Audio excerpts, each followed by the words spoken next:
So Lakshmi ఇప్పుడు నాకు ఇప్పుడు కార్ కావాలి, తనకు సడన్ గా ఆలోచన వచ్చింది, ఇప్పుడు అనుకుంటది, సో మేనిఫెస్ట్ చేసేసుకుంటది, వచ్చేస్తుందా?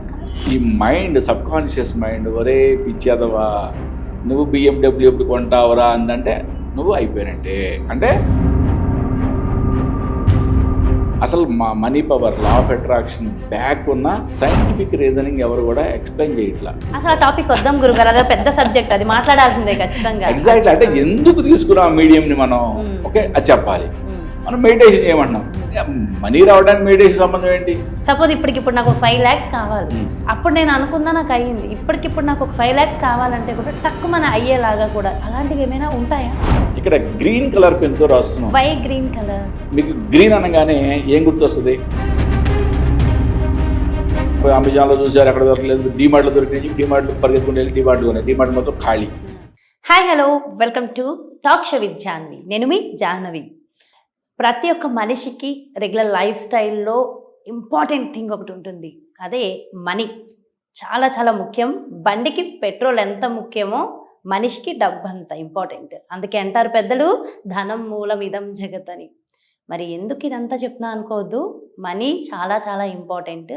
సో ఆ మనీకి సంబంధించి ఎన్నో ఎన్నో మిరాకిల్స్ చేసి చూపించి, అంటే మనిషికి అవసరమైన మనీ నీడ్ని అప్పటికప్పుడు సాల్వ్ చేసి, సో దానికి సంబంధించి ఎన్నో వండర్ఫుల్ మిరాకిల్స్ చేసిన ఒక పర్సన్ మనతో ఉన్నారు. ఇవన్నీ ఇంతకుముందు మీరు చూసిన వాళ్ళకి అర్థమైపోతుంది. సో ఆయనే ఆస్ట్రో, వాస్తు, న్యూమరాలజిస్ట్, అలాగే మనీ పవర్ ఎక్స్పర్ట్, మన దింటకుర్తి మురళీకృష్ణ గురూజీ. హలో గురూజీ, నమస్తే. నమస్తే అమ్మా, హరి ఓం శివ. చాలా చాలా హ్యాపీ టాక్ షో విత్ జాహ్నవికి వచ్చినందుకు. అండ్ మనీ మిరాకిల్స్ ఎన్నో మనమే వీడియోలు చేస్తున్నాము. ఎంతో మంది లైవ్లో మనీ అప్పటికప్పుడు నీడ్ ఉండి మీరు చెప్పిన ఎన్నో రెమెడీస్ చేసి వచ్చి అప్పటికప్పుడు అమౌంట్ సంపాదించిన వాళ్ళు, ఇల్లులు కట్టిన వాళ్ళు, సో కళ్ళ ముందు చాలా చూసాం. అయితే సో మరి ఇప్పుడు మన వ్యూవర్స్కి కూడా ఆస్తులు కలిసి వచ్చిన వాళ్ళు, ఎప్పటి నుంచో ఇల్లు కళ నెరవేరట్లేదు, కొనాలనుకుంటున్నాం, అది ఆ కళలు నెరవేరిన వాళ్ళు. అంటే ఒకటి కాదు, రెండు కాదు, ప్రతి ఆస్పెక్ట్లో కూడా ఎన్నో అద్భుతమైన మనకి ఫీడ్బ్యాక్స్. ఓకే, చాలా అద్భుతమైన ఫీడ్బ్యాక్స్. అసలు లా ఆఫ్ అట్రాక్షన్ ఇది వెస్ట్రన్ సబ్జెక్ట్ అని అనుకుంటారు చాలా మంది. ఓకే, మరి దీంట్లో అసలు మనీ ఎలా వచ్చింది?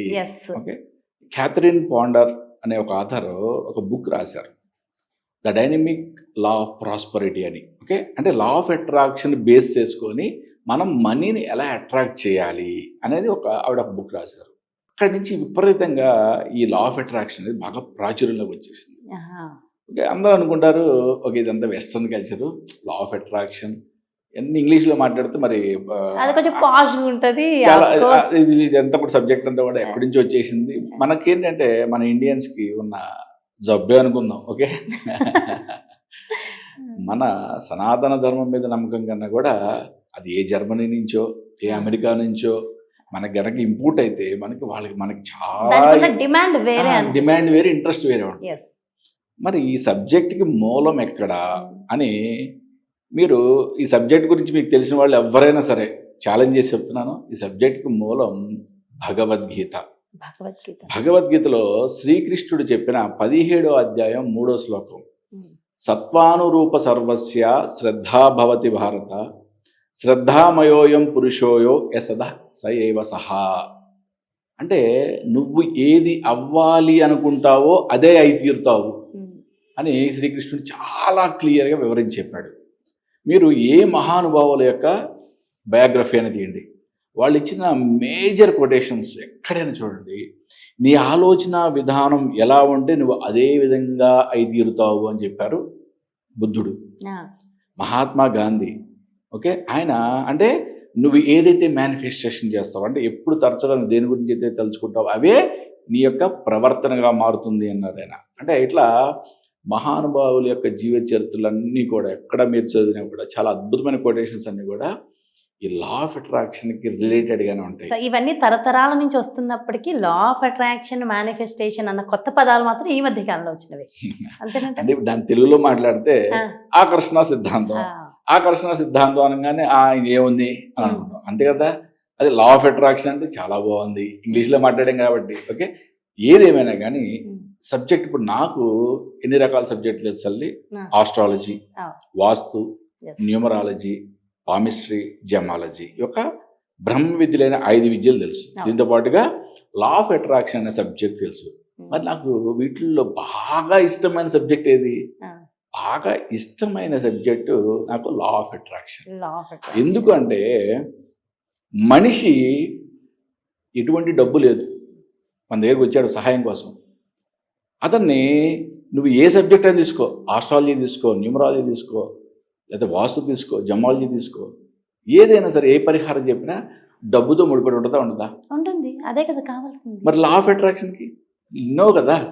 లా ఆఫ్ అట్రాక్షన్ యొక్క గొప్పతనం ఏంటంటే నీ యొక్క శక్తి నీలోనే ఉంది, నీ మైండ్లోనే ఉంది. జస్ట్ నువ్వు నీ యొక్క మైండ్ పవర్ని యాక్టివేట్ చేయి. అంటే నువ్వు ఏది అవ్వాలనుకుంటున్నావో దాని గురించే ఆలోచించు, దాని గురించి విజువలైజ్ చేసుకో, దాని గురించే తలంపులు తెచ్చుకుంటా ఉండు. 100% అదే తీరుతావు అని చెప్పి లా ఆఫ్ అట్రాక్షన్ చెప్తుంది. సరే, ఇంత సింపుల్గా అయిపోద్దా అంటే ఇప్పుడు ఏదైనా సరే సాధన చేయకుండా ఏది కాదు కదా. మరి ఇక్కడ ఈ సబ్జెక్ట్లో మనం ఏమైనా రూపాయి ఖర్చు ఉందా? ఏమీ లేదు. అయితే ఇప్పుడు సపోజ్ ఇక్కడ మా లక్ష్మి ఉంది. సో లక్ష్మి ఇప్పుడు నాకు ఇప్పుడు కార్ కావాలి, తనకు సడన్ గా ఆలోచన వచ్చింది, ఇప్పుడు అనుకుంటది, సో మేనిఫెస్ట్ చేసేసుకుంటది, వచ్చేస్తుందా కార్? 100% వస్తుంది. ఓకే, దీనికి కావాల్సిందల్లా ఏంటంటే తన మైండ్ ఎప్పుడైతే తన అఫర్మేషన్ చేసుకుంటుందో, అంటే నేను పలానా ఇప్పుడు దానికి మారుతి సుజుకి వ్యాగనార్ కావాలో తెలియదు నాకు, టాటా టియాగో కావాలో తెలియదు, లేకపోతే i20 కావాలో తెలియదు, లేకపోతే ఇంకా పెద్దది ఏదైనా BMW కారు కావాలో నాకు తెలియదు కదా. తను ఏదైతే మేనిఫెస్ట్ చేసుకుంటుందో, ఆ కారులో నేను తిరుగుతున్నాను, ఆనందంగా ఉన్నాను కాబట్టి విశ్వానికి కృతజ్ఞతలు చెప్పుకుంటుందో, చెప్పుకునేటప్పుడు ఈ మైండ్, సబ్కాన్షియస్ మైండ్, ఒరే పిచ్చేదవా నువ్వు BMW ఎప్పుడు కొంటావరా అందంటే నువ్వు అయిపోయినట్టే, అంటే అక్కడతో నువ్వు ఫెయిల్ అంటే లెక్క. అంటే మన టార్గెట్స్ ఎప్పుడు కూడా రీచబుల్గా ఉండాలి. అంటే జనరల్గా చెప్తారు క్లారిటీ అండ్ రీచబుల్ అంటే ఇప్పుడు నువ్వు నెలకి ₹1,00,000 శాలరీ వస్తుందమ్మా అనుకుందాం ఒక వ్యక్తికి. అతను ఒక 2 లక్షలు 3 లక్షలు అనుకున్నాడు మేనిఫెస్టేషన్లో, రీచ్ అవుతాడు లేదా? 100% రీచ్ అవుతాడు.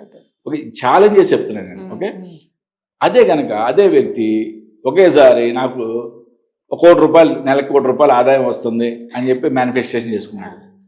ఇమ్మీడియట్గా తన మైండ్, సబ్కాన్షియస్ మైండ్ ఏం చెప్పి వెనకాల నుంచి, అరే నువ్వు అద్దోలోకి వెళ్ళి చూసుకున్నావు మొహం అంటది. రోజుకి 24 గంటలు ఉంటాయిరా, గుర్తు తెచ్చుకోరా అంటుంది. అంటే అక్కడ నువ్వు ఫెయిల్ అయిపోయినట్టు లెక్క. ఎప్పుడైతే మన సబ్కాన్షియస్ మైండ్ మనం ఇచ్చే ఇన్స్ట్రక్షన్ని 100% అది కూడా హ్యాపీగా ఫీల్ అవుతుందో, అది కూడా తీసుకుంటుందో, నువ్వు సక్సెస్.